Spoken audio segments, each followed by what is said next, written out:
Hey, Tom Sweeney here, and I have a message for you. You cannot beat a taped line. I know a lot of painters, professional painters, do-it-yourselfers who all say, oh, I don't need to tape. I can cut a straight line. But I challenge you to cut a straighter line than this taped line.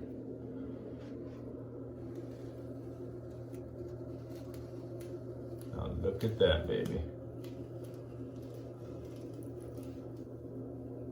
Okay, there's a few things that you need to know about taping a line. You got different tapes. These are all 3M tapes here. They're all a little bit different. This was their regular 14-day release. This is pretty decent. This is their easy release. Now I use this on occasion when I'm taping over areas that might have had patchwork. And this is my favorite right here. This is the 2093 for sharp lines. I want to tell you that the key to getting this straight edge is sealing the tape properly once you put it up. You can't put it up and just rub your finger on it. I put this tape up and I use a screwdriver to seal the tape. And I'm looking at it, making sure it lays down nice. I'm listening to hear if I can hear the tape lip up in any spots. If there's spots that don't lay down good, I go over them multiple times with the screwdriver. Now that's the key.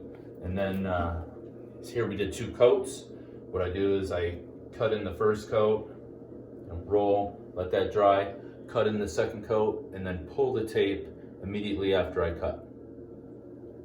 So that's what we just did here. We just cut in the second coat, and tape's coming off easy.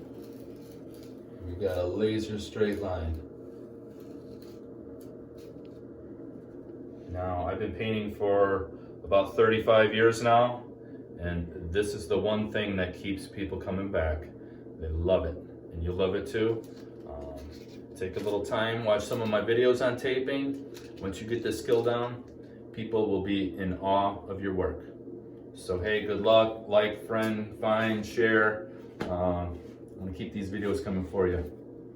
Good luck.